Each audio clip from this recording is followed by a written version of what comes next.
Jay Holiday a explosé dans l'industrie musicale en 2007 avec son premier album Back of My Life qui s'est hissé au sommet des hit parades. Son single Bed s'est hissé en tête des classements, suivi d'un autre single à succès intitulé Suffocate. Il a travaillé avec certains des producteurs les plus talentueux de l'industrie et a produit de la musique de qualité. Jay Holiday a décrit son style de musique comme étant de la street soul. L'artiste a ensuite obtenu des nominations aux BET et aux Grammy Awards et l'avenir s'annonce radieux pour le chanteur américain d'origine érythréenne. Beaucoup de ses fans pensaient que l'artiste resterait longtemps au sommet de son art, mais malheureusement ce ne fut pas le cas. Salut à tous et bienvenue sur Vraie Histoire de Star, la chaîne YouTube qui dévoile la face cachée des célébrités. Aujourd'hui, nous plongeons dans l'univers de Jay Holiday. Alors, si vous êtes nouveau sur la chaîne, n'oubliez pas de vous abonner et d'activer la cloche de notification pour ne manquer aucune de nos prochaines vidéos. Nahum Sultan Grimes, plus connu sous le nom de Jay Holiday, est né le 29 novembre 1981.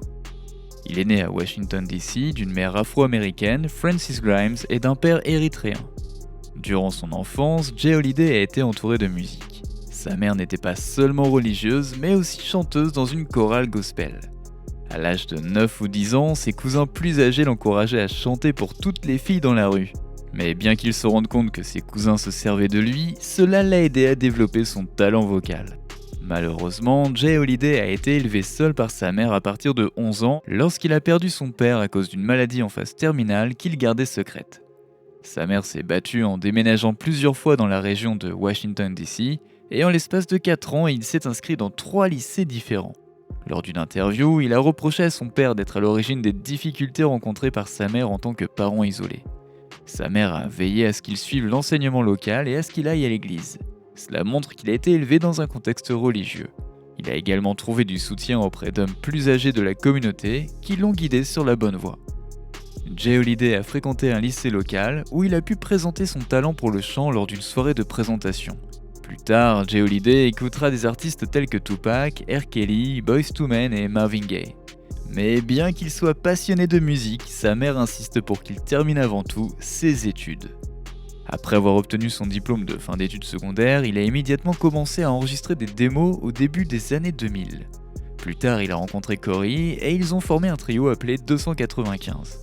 Ils ont commencé à se produire dans différentes villes et Corey, leur manager à l'époque, leur envoyait différents responsables musicaux comme Anthony Tate, fondateur et directeur du groupe Music Line. Tate est impressionné et se rend à Washington pour rencontrer le groupe. Il les transfère alors à Atlanta où il était basé. Ils sont ensuite signés sur le label Shown Off Records Jazzy Phase. Cependant, à cette époque, le label se concentre sur des artistes plus établis. Cela frustre Jay Holiday qui en a assez d'attendre de percer pour qu'on s'intéresse à lui. Il est également fatigué du groupe car il a l'impression de faire le plus gros du travail. Il rencontre alors LA Reid pour tenter d'obtenir un contrat d'enregistrement, mais l'affaire n'aboutit pas. À cette époque, 295 devait enregistrer un nouveau morceau et cela semblait être le moment idéal pour se séparer et commencer à voler de ses propres ailes. En 2003, le groupe s'est dissous. Jay Holiday s'est rendu compte qu'il serait plus efficace en tant qu'artiste solo. Il a alors enregistré une démo solo qui a séduit les directeurs musicaux et en 2006, il a été signé chez Capitol Records. La même année, il a sorti son premier single, Be With Me, coécrit par Jay.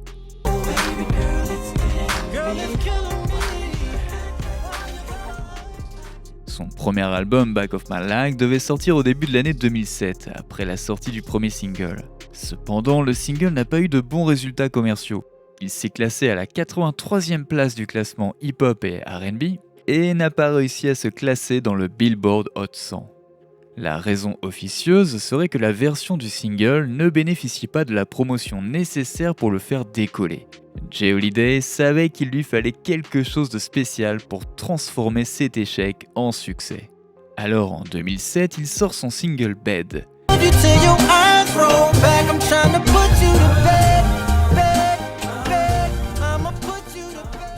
Il débute à la 5e place du Billboard 200 et s'est vendu à 105 000 exemplaires au cours de la première semaine. Dès la première écoute, on peut facilement dire que les 3 premières chansons semblent avoir été inspirées par Anthony Hamilton ou un artiste du même genre. Malgré le succès récent de son single, il a reçu quelques critiques. Ce qui revenait souvent, c'est que les gens disaient que Bed ressemblait beaucoup à ce que faisait The Dream. Mais plutôt normal puisque c'est The Dream qui a écrit le morceau. The Dream et son équipe étaient également responsables de la production de la chanson. Le son et l'influence de The Dream ne sont pas à négliger puisqu'il est également à l'origine du tube de Rihanna Umbrella sorti en 2007. Bien que de nombreux fans aient apprécié Back of My Like, d'autres ont estimé que J. Holiday n'était pas capable de créer son propre son, ce qui fait que sa musique et son album apparaissent un peu partout. En ce qui concerne le single Bed, Chris Brown était l'un des favoris pour y poser sa voix. J. Holiday savait qu'il devait chanter et enregistrer le morceau immédiatement s'il voulait qu'il soit à lui. Et bien que Chris Brown ait été désigné pour le titre, The Dream a expliqué au site Miss Info qu'il avait décidé de donner le morceau à J. Holiday. Cela a provoqué une certaine tension entre Chris Brown et The Dream, car Chris pensait que la chanson lui appartenait. Cependant, The Dream a déclaré à MTV que non seulement J. Holiday a enregistré la chanson, mais qu'il l'a payée très cher. En règle générale, le premier arrivé est le premier servi. J. Holiday a confirmé en disant « En fait, je n'ai pas écrit la chanson, c'est l'un des gars avec qui j'ai écrit sur l'album. Il s'appelle The Dream, c'est lui qui a écrit le morceau. » Dans tous les cas, Chris Brown a déclaré que le morceau ne deviendrait pas un succès s'il n'y figurait pas. Eh bien Chris Brown, tu t'es bien trompé sur ce coup-là. J. Holiday a également enregistré la chanson Suffocate.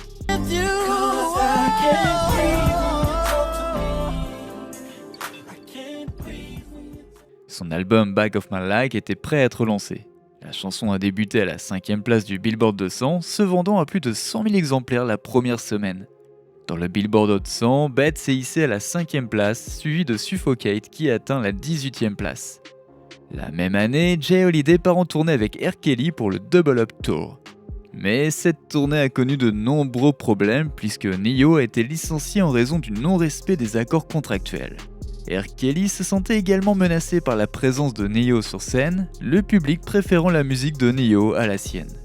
Selon J. Holiday, il n'a pas reçu le même traitement que Ne-Yo de la part de R. Kelly, principalement parce qu'il était considéré comme un artiste plus petit que Ne-Yo et qu'il n'était pas une menace. J. Holiday a ensuite sorti une version deluxe de son premier album en 2008 et il a également collaboré avec Fat Joe sur le titre I Won't Tell et s'est ensuite attelé à la préparation de son prochain album. Il a ensuite sorti un album intitulé Round 2 qui a débuté à la 4e place et s'est vendu à environ 55 000 exemplaires au cours de la première semaine, soit moins que les autres albums qu'il a produits. It's Yours est le premier single de cet album.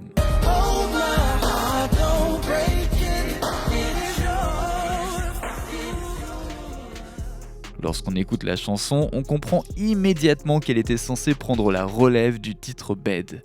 Cependant, la chanson n'a pas eu le même succès que Bed, loin de là. C'est probablement parce que The Dream n'a pas été impliqué dans la création du morceau. Contrairement au premier album, l'implication de The Dream était inexistante. Cela s'explique par le fait que J. Holiday travaillait avec un groupe de nouveaux producteurs. Cependant, sa carrière a commencé à décliner lentement. Le problème de J. Holiday est qu'il n'a pas réussi à atteindre le niveau et le succès de Bed. Et certains critiques ont dit qu'il aurait pu sortir 100 morceaux après Bed pour rester dans le coup. Un autre élément qui a contribué au déclin de la carrière de J. Holiday est la croissance et la demande de musique hip-hop. La préférence musicale est passée de I Want You Forever à Let's Hang Out for a Night or Two. Ce type de chanson a frustré J. Holiday. La raison pour laquelle Trey Songz est toujours là aujourd'hui et pas J. Holiday est que Trey a évolué avec son temps, est sorti de sa zone de confort et a fait bien plus de featuring avec des rappeurs et des chanteurs.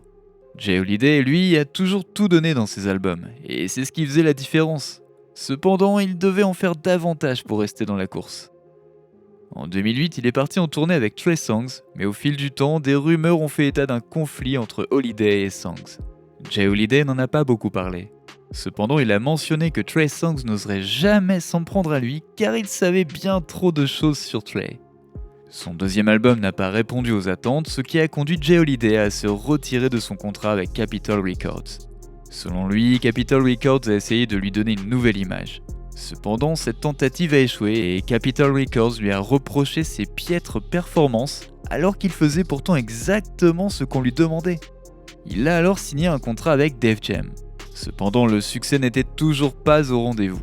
Il sort donc son troisième album de manière indépendante, mais pendant ce temps, il se désintéresse de la musique. Et il a fallu un certain temps avant qu'il ne retrouve l'envie d'en faire. En 2012, il a sorti un single intitulé Sign My Name. En 2014, il sort un nouvel album, Guilty Conscious. Le single n'a pas eu un succès extraordinaire car il a été publié indépendamment sur son propre label Holiday Music Group, mais il aura au moins donné à ses fans quelque chose à écouter. Après cela, Jay a cherché à ralentir sa production musicale et est apparu en 2017 lorsque la version de The Dream de son tube Bed est apparue dans la saison 5 de Yeezy de Kanye West. Jay Holiday ne savait pas trop comment réagir à ce sujet, alors il écrit ceci sur les réseaux sociaux. Je me demande pourquoi c'est la version de The Dream et pas la mienne qui a été utilisée, mais je suis tout de même reconnaissant à Kanye pour son intérêt. Jay Holiday s'est fait remarquer lorsqu'il a ciblé des artistes féminines telles que Beyoncé, Cardi B et SZA. Jay Holiday n'aimait pas le contenu de leur musique, et il a d'ailleurs déclaré ceci. Eh bien, il y en a des filles, Beyoncé, Cardi B, SZA, allez, arrêtez toutes de dire des conneries sur votre disque et d'être nommé pour un Grammy en racontant votre vie. Parce que moi aussi j'ai vécu ça en tant que noir. Beyoncé s'est immédiatement moquée de Jay Holiday et l'a qualifié d'insignifiant. Il a ensuite été accusé d'avoir un problème avec les femmes, un problème qui le suit d'ailleurs toujours aujourd'hui. À cette époque, Jacquees prétend être le roi du R&B. Cela a rendu les fans fous car cela sortait de nulle part. Jay Holiday a décidé de répondre à Jacquees dans une vidéo amusante. Alors qu'il était en train de lui répondre, une drôle de dame s'est approchée de lui et lui a demandé s'il était voiturier, ce qui l'a ridiculisé pendant des jours. Vers 2018, il a sorti un single, 25 to Life, et a promis que son album intitulé Time était en préparation. Mais l'album Time est sorti en 2022, après une longue attente.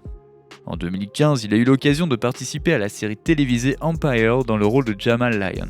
Cependant, il a refusé le rôle car il ne voulait pas avoir une influence négative sur ses communautés, en particulier les enfants, puisque nous savons que le personnage de Jamal est gay. Jay Holiday reste Jay Holiday. Il fait de la musique et des concerts, puis il disparaît, puis il réapparaît de temps en temps pour critiquer des trucs. Même si son passage au sommet a été bref, Jay a su en tirer beaucoup de leçons. La vidéo d'aujourd'hui touche à sa fin et nous vous remercions d'être restés jusqu'au bout. Qu'est-ce qui vous a le plus surpris dans le parcours de Jay Holiday? Que pensez-vous de sa carrière? N'oubliez pas de laisser des commentaires pour partager avec nous votre avis et opinions sur toute cette histoire et peut-être nous apporter des idées neuves sur tout ça. N'oubliez pas de cliquer sur le bouton d'abonnement pour rester à jour sur toutes nos vidéos. À bientôt!